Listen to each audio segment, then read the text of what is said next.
I suppose I should tell you a bit about myself and why a lad from the Emerald Isle ended up here, digging in the mighty town of London for 4 shillings a week. Well, 1800 I was born, and when I was born at just outside Cork, this place, London I mean, was already 1 million souls. And in a few years, it'll be double that, they say. Quite simply the biggest place in the world. The biggest place for building things as well. Yet there's so much wasted and destroyed. We want it for most things at home.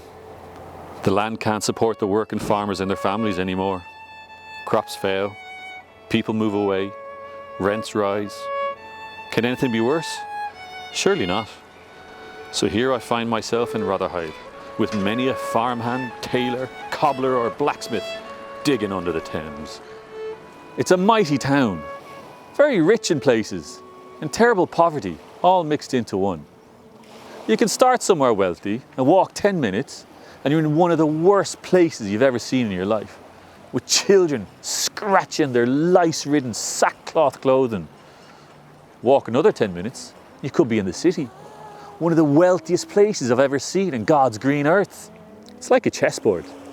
The difference between night and day. One square fine, the next destitute. The kings and queens know where to land. So do we, the pawns. There's huge, impressive buildings. The Mint, the Bank of England, the Custom House, and of course the prisons and shacks and slums for the likes of me. Theatres, if you will, or the inns and taverns where we frequent our entertainment. Some songs, dancing. Bring your fiddle and raise a tune. London is, in short, rich, fine and grand in one side, and poor, hovelled and cramped in another. I used to smell the dung in the farmyard back home, and now it seems I can smell the excrement of all humanity. The Thames is home to all that's thrown away. Human waste, butcher's blood, slops. Dead horses I've seen floating by on the high tide, and then returning back and forth, till even the carcass finds it too tedious. And that's where we get our water from. The mighty Thames, the great sewer. It's not quite the spring in Skibbereen. So why am I here? Well, I left my wife and my home and made my way to Howth to get over on the crossing. I arrived like so many others in Holyhead. Sure, I thought of staying in Liverpool or Manchester, but word of work and a fine life drove me here. So, the long cart journey to London it was. So what do I do for me bread? Why, I dig for Mr. Brunel. London always needs more ways of crossing the Thames. And a bridge here would be too low for the mast of the ships. So rather than go over, he decided to go under. Others have tried before him and all have failed. But this man, there's something different about this man, so they say. Oh sure, you have to work hard, but he's had his troubles by all accounts. He's a Frenchie, you know, but for all that he's a clever man. Escaped with his life from the revolution, so they say, and I hope I'll escape with mine.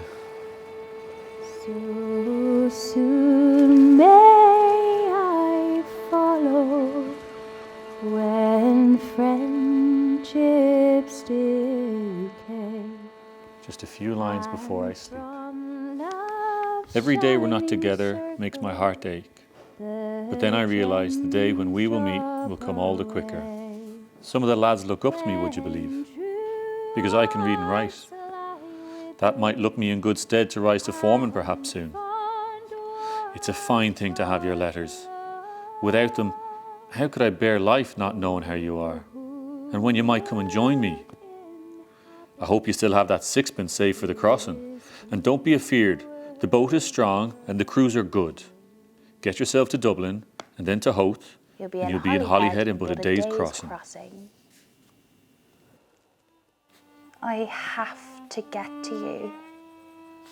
I see more of the lads setting off. Oisin has finally lost any chance of work at O'Driscoll's, and he has even given up on labouring work. So he is joining you. I have given him your address, but I hope he puts it to memory, as he is surely likely to lose the paper. I suppose that is not so bad, as he has no way to read it anyway. And have you found work suitable for me when I get there? There's more work than hands here. As for you, bring a needle and thread and we'll make our fortunes. I'll look out for Oisín when he gets here. There's always work for a trusty pair of hands with Mr. Brunel, and I'll put a word in. Look everywhere and money is building things. There's some place dug up or covered with scaffold. New roads, new canals, new bridges, new churches, new shops, arcades. And for those who don't work or have none, beggars waiting nearby with their tickets for food from the Society of the Suppression of Mendacity. Suppression of Mendacity. My goodness. Seamus, my love, you don't say anything about yourself. How are you? And are you eating well? I hear from Navvy that some of the people working on these railways and the like are getting hurt. Are you safe? And how are your lodgings? I have nothing but you.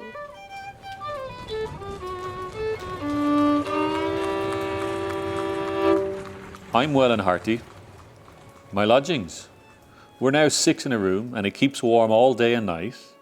When Oisín gets here, we can always do with a share more for the rent. The front door is never locked as we're in and out at all hours.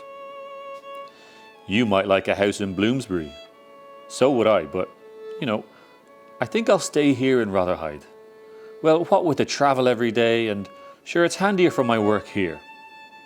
You never know. There might be a job or two if I ever need it at the Greenland docks. Not that the dock owners or tallymen are keen on the Irish, it seems. Will I be welcome?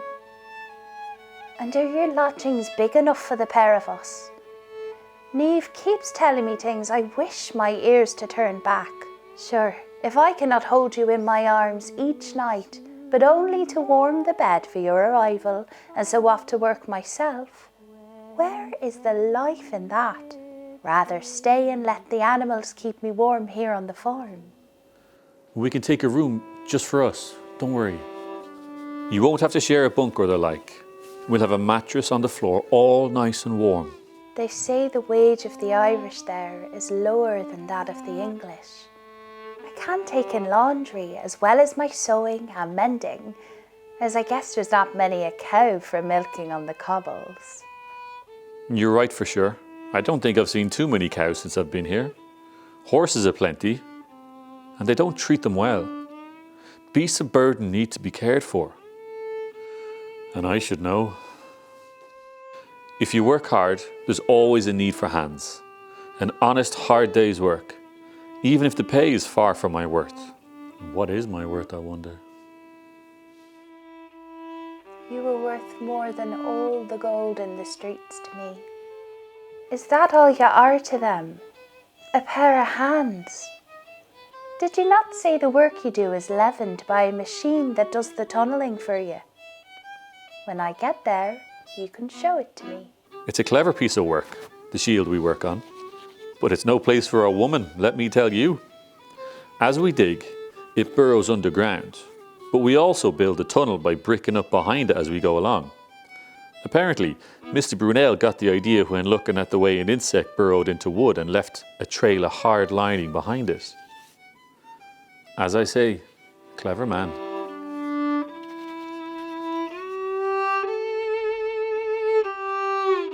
It's an amazing thing. How can I describe the machine that we work on? Well, imagine you're in this wooden box. It's kind of like a cell. It's a bit taller than you are, and a bit wider, but not by much. There's a fella digging above you, and a fellow below you, and to either side, yet more. There's 36 men digging in 3 rows of 12. Behind you is the tunnel we've just been digging, and in front, that's the bit yet to be dug.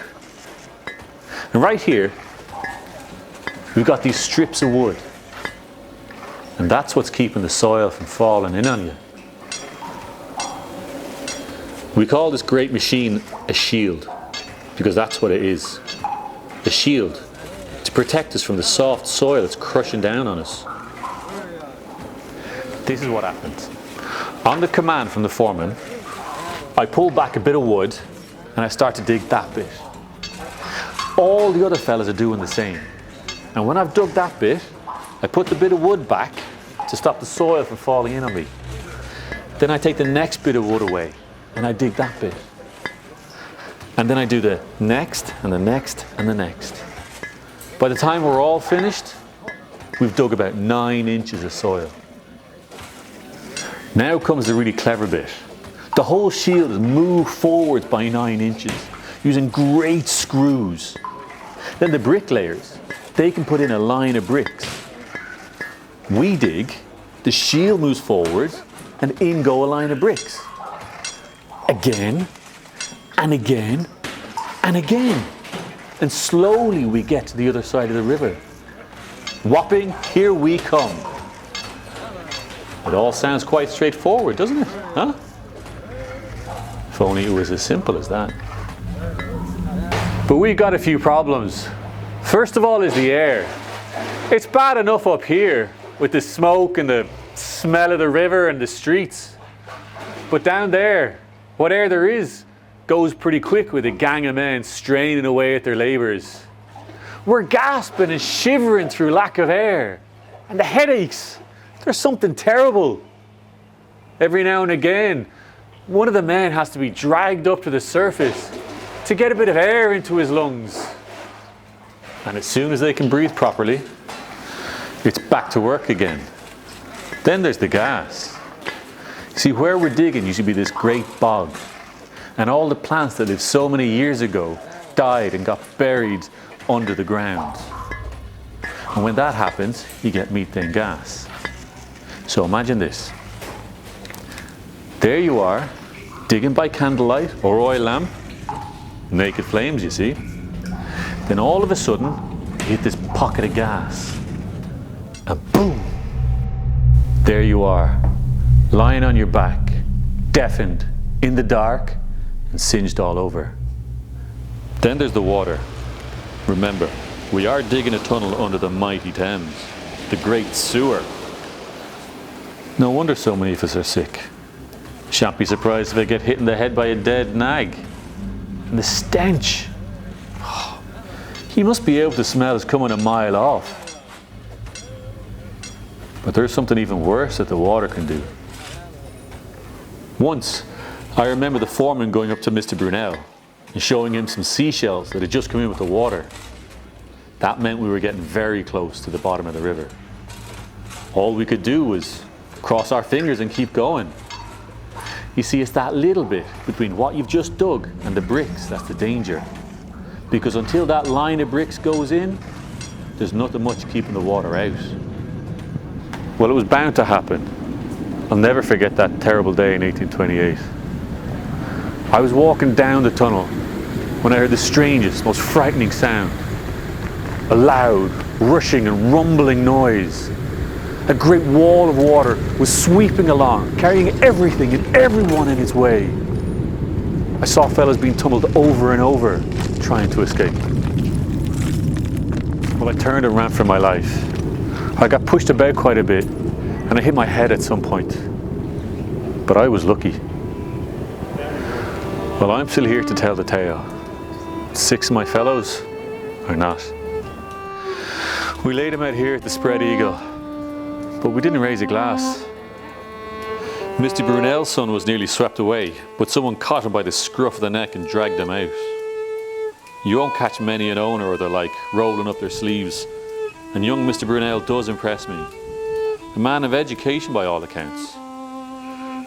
These things happen, and I'm sure they will again. After the water broke through, Mark Brunel and his son Isambard fixed the hole, and the water was pumped out, and they carried on as before. But there was another collapse not long after, and water ingress, disease, and the cramped conditions never changed. When the money ran out, work was halted for 7 years, When it started again, some lessons had been learned. The tunnel was eventually completed in 1843. In all, it was flooded 6 times whilst it was being built. Next time you take the train and go under the Rotherhithe Thames Tunnel, remember the men who dug and died for it. So soon may I follow when friendships decay, and from love's shining circle the gems drop away. When true